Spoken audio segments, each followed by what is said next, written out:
So when we first launched it, when we started making sessions just for creative work, that was blessing. So I found this time to do something, and afterwards it's usually a positive effect on my whole day. So like I've realized I realized several years ago that, doing something creative in the day, like having this as a routine, improve the quality of my life. So I just feel better. I don't know, it's just like good food or proper sleep. But also, it's kind of more complicated to find time for this than for food and for sleep. So I guess this is like next level of the next level of planning, the next level of Yeah, because it's a good comparison, as sleep and food. It's not something that we have chosen, and there is yeah, no option to uh, like completely avoid it. Yeah, we can uh, avoid it partially and just damage ourselves, and but suffer. suffer. Yeah, But we cannot still completely avoid sleep and food. But like, for example, creative work, like you mentioned, it's something chosen. yeah, 100%. Yeah, you need to develop this routine around something you choose and not someone pushed you to. Yeah, but like I also have something in between. For example, with sports, different like conscious practices, like meditation or breathing or yoga, something like this. Right? You can avoid this. You can avoid any movement, but it will affect you anyway. So I guess your body, to send you signals that like you need to do something, you need to move. And I guess this creative work is your soul, sending your signals to you like, come on, we need to do something in this world. It's not so uh, it's not so obvious. You're not meant to just do your job and work and sleep and maybe do some sports. But also, it could be good for people whose job is related to creative stuff and like doing something creative. Sometimes, like, people, so we romanticize inspiration, and avoid.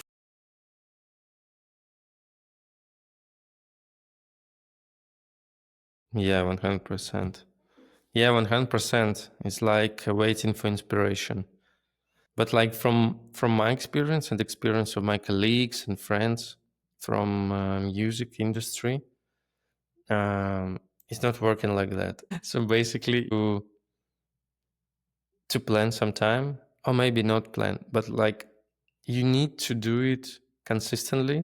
Just opening, for example, if you're doing music production in your laptop, you need to open it every day. Yeah, I have a friend and he had this practice.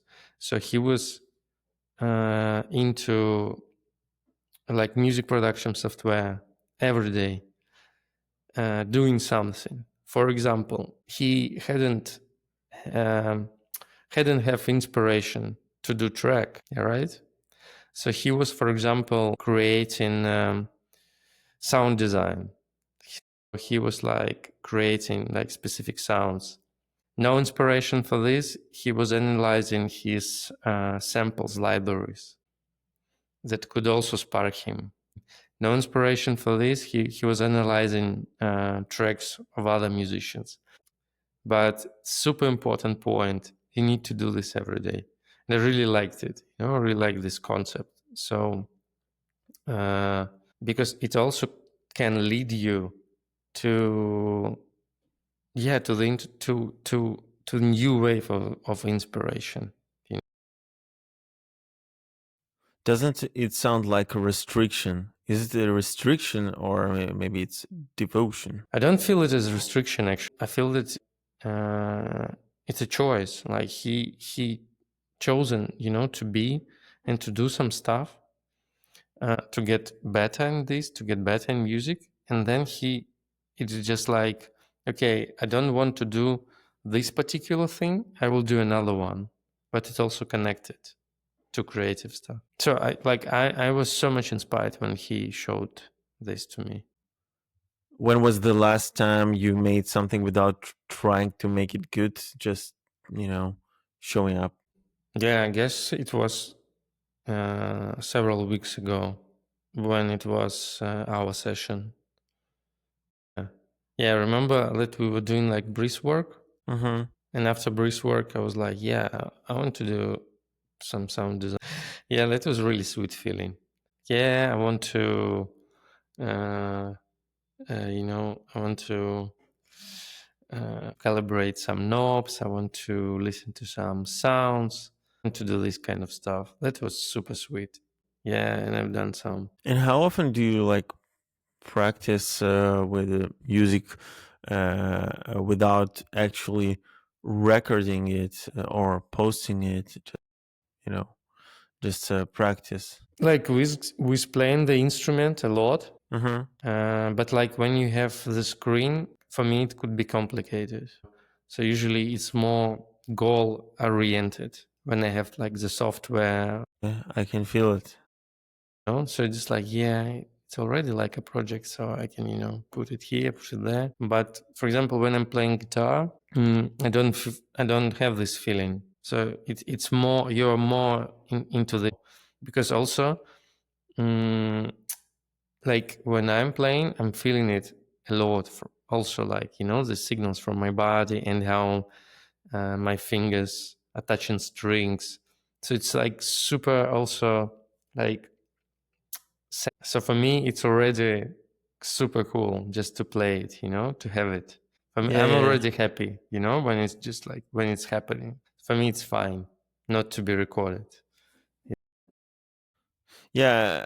I'm not that much experienced in like music production, but I found it this summer exactly. Also during our sessions, I found for myself when I was trying to sit down for like an hour with the lack of technical expertise. So I have some technical Mm-hmm. expertise in Ableton, but still lacking it in order to just creating without noticing technical stuff.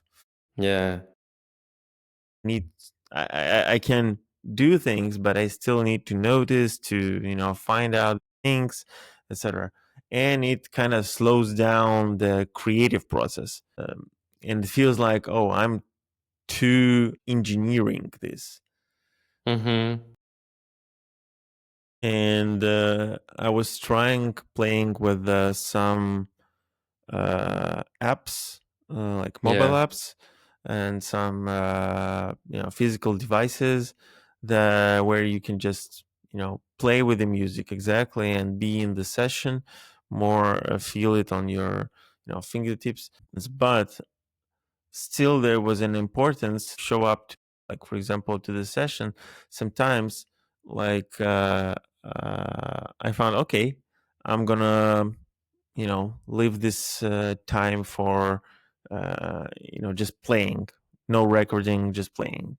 There are some records from it, but they are not much deliberate, they're more like occasional. And the other thing that I found, when even doing boring work, like I would say, even doing boring kind of creative work for me, like engineering part, it's not maybe okay.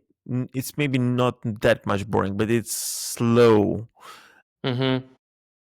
I think it works towards the path of aggregating all of my knowledge, experience, feeling in the moment, and everything, accumulating it in a one in every moment, it Mm-hmm. accumulating for something that will show up a little bit later. And it's already been proved in my life when I've been able to launch some projects very quickly.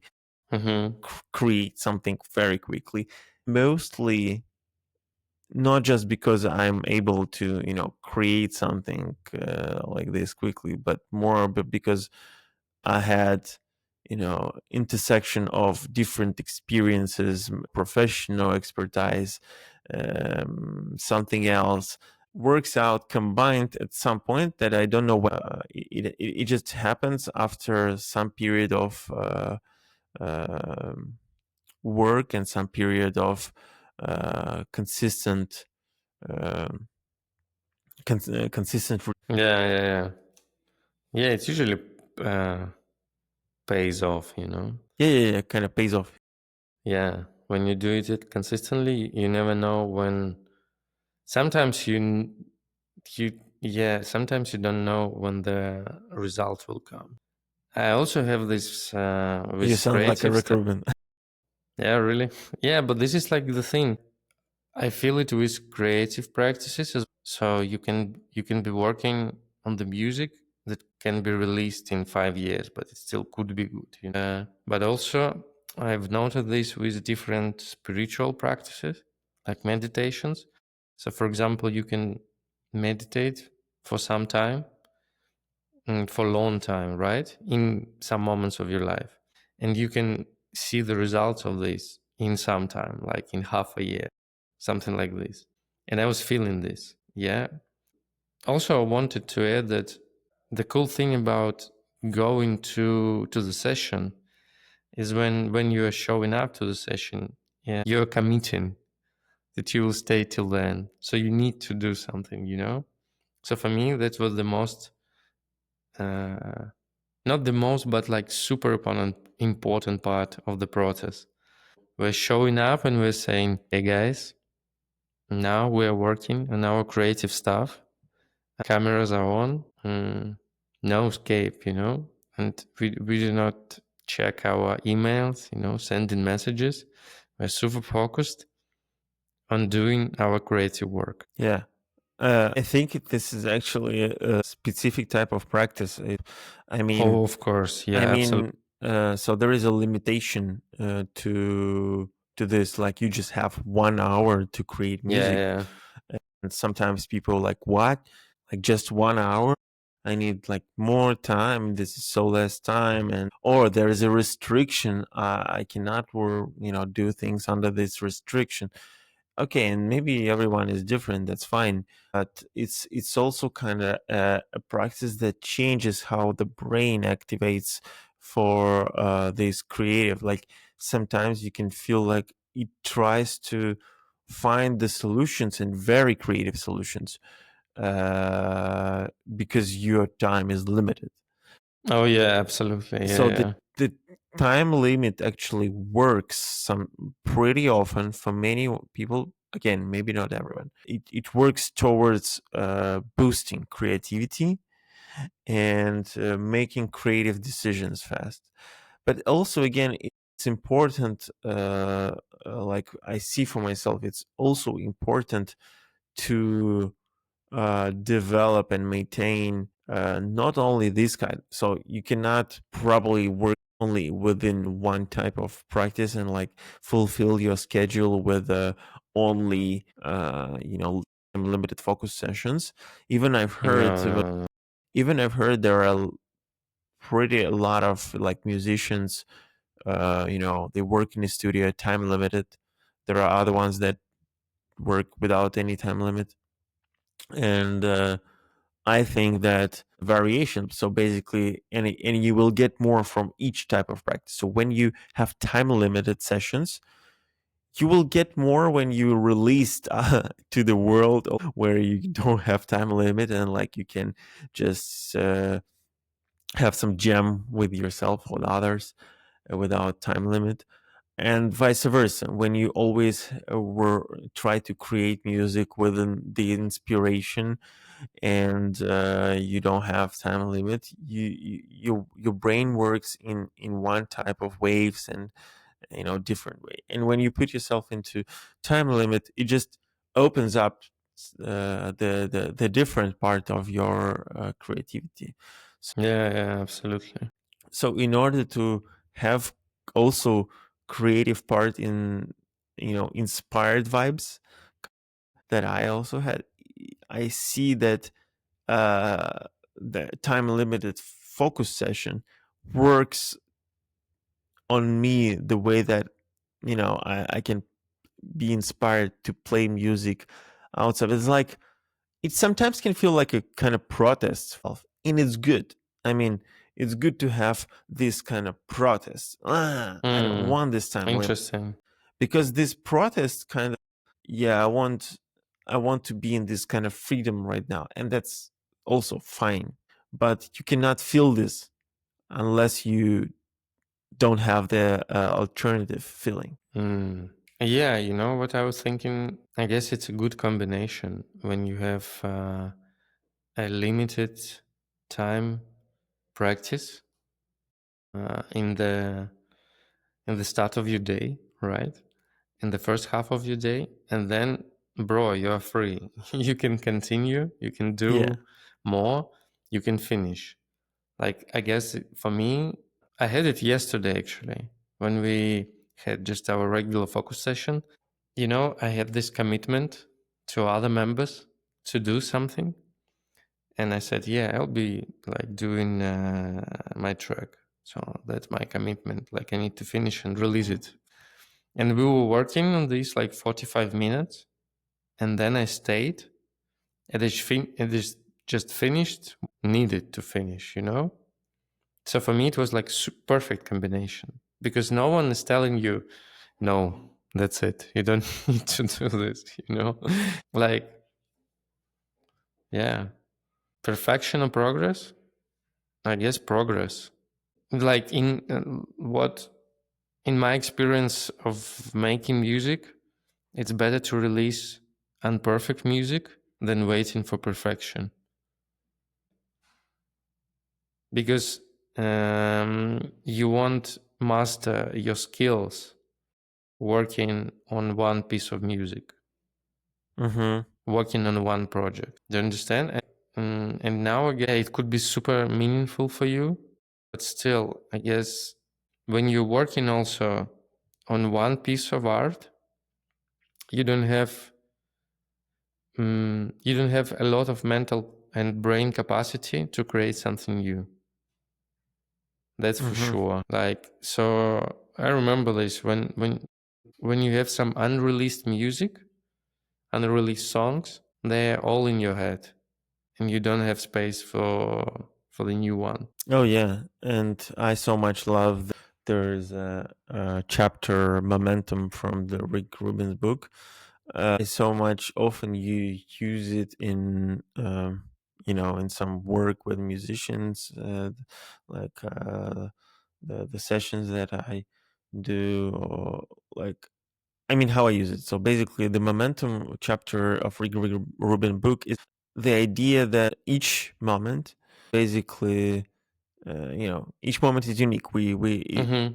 It's actually a law of nature in Buddhism, but more important is that our any type of creative work is our reflection, like into the world, the current moment, from our current emotions, from our current Yeah. feelings, and how we see the world. And everyone sees the world completely different, because there is only one way that we feel and see the world, is just all of our body sensations.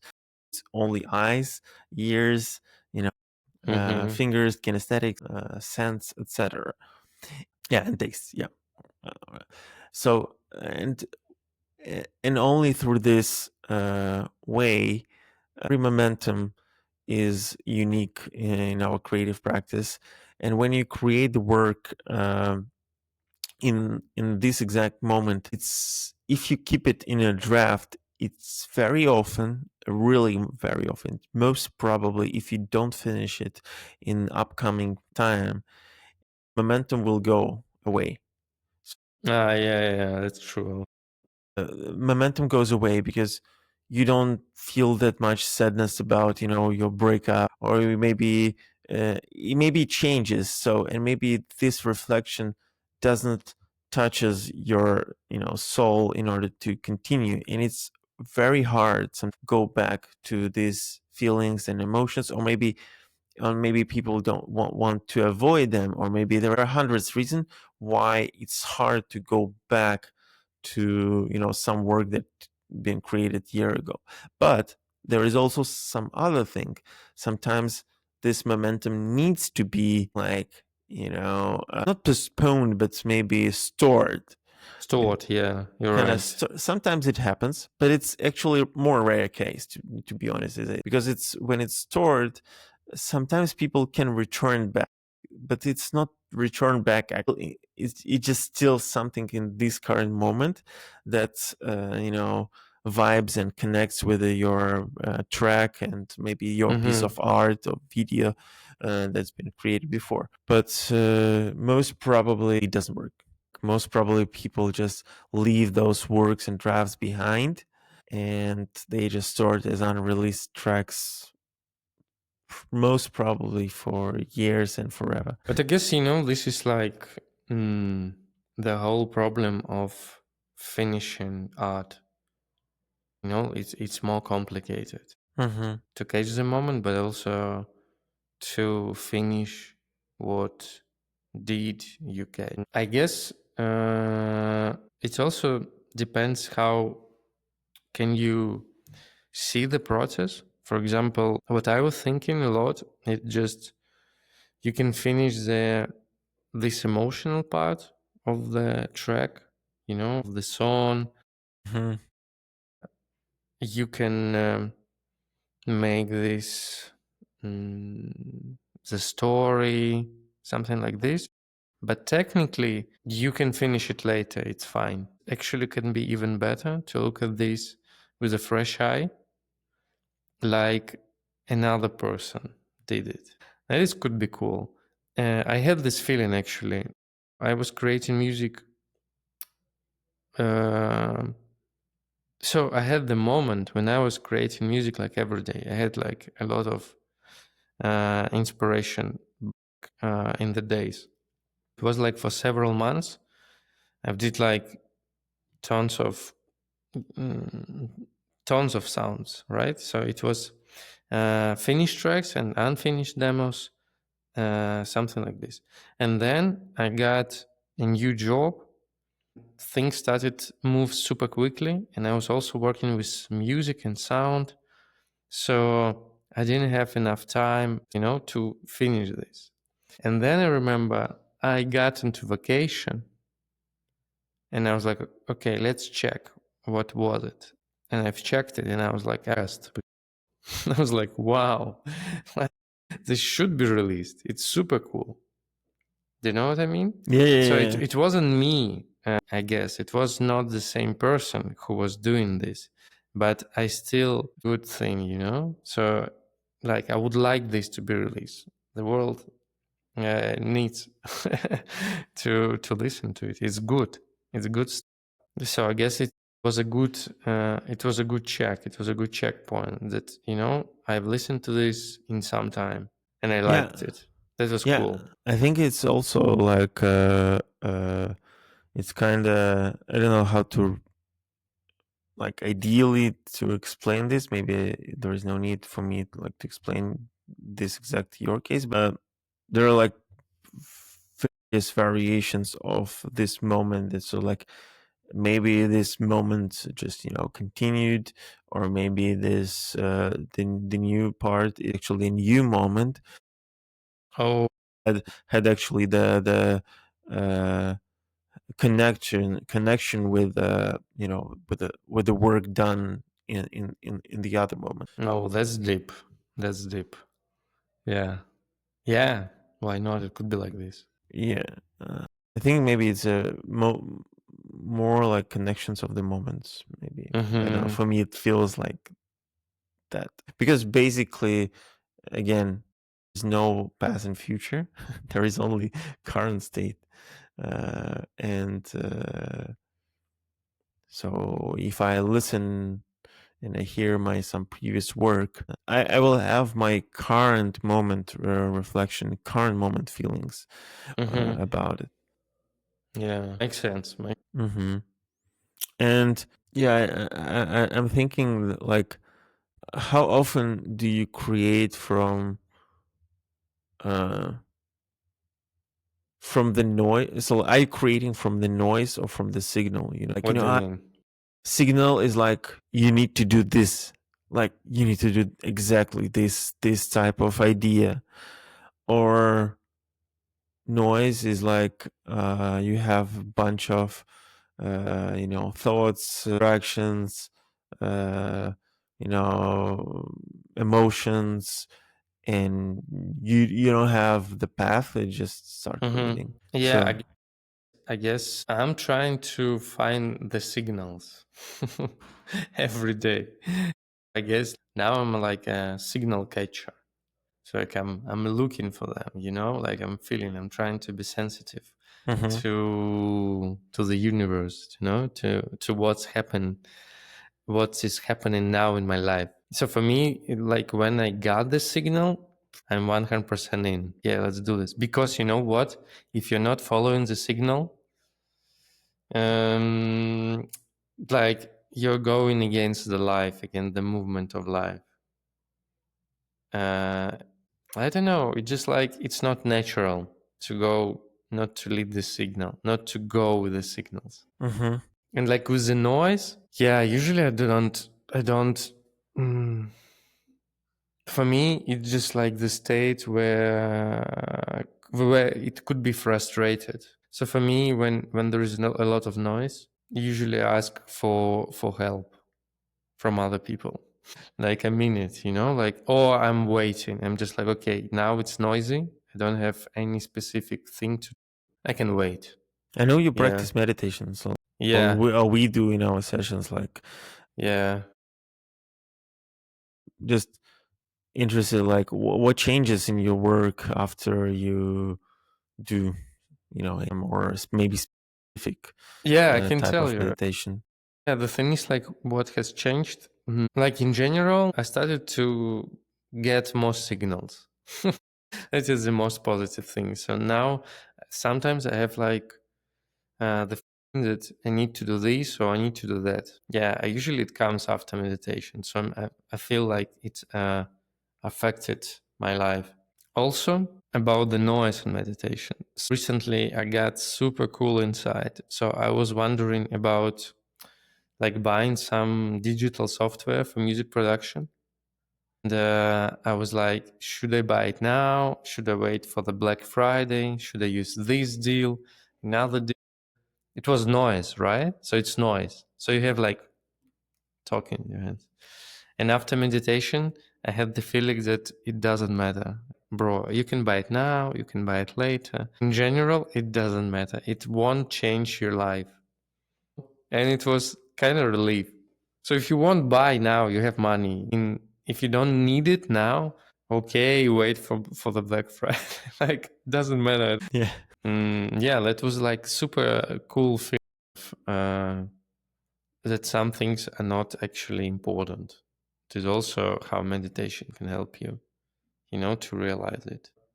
Also, what did I find in the like in my recent observation is so I'm doing um, dynamic meditation, including singing mantra, which is called kirtan. Yeah, it really tunes your ears Mm-hmm. to to process audio signals very good Hmm. because like usually I'm playing guitar singing mantra and it's making such a standard for your ears to sound good and you kind of tune yourself also into like kind of good and lovely vibrations. Yeah. I guess it's not very useful for hard techno and extreme metal music. But like, for a lot of other like genres, I guess it's super useful. Is what I felt. Cool.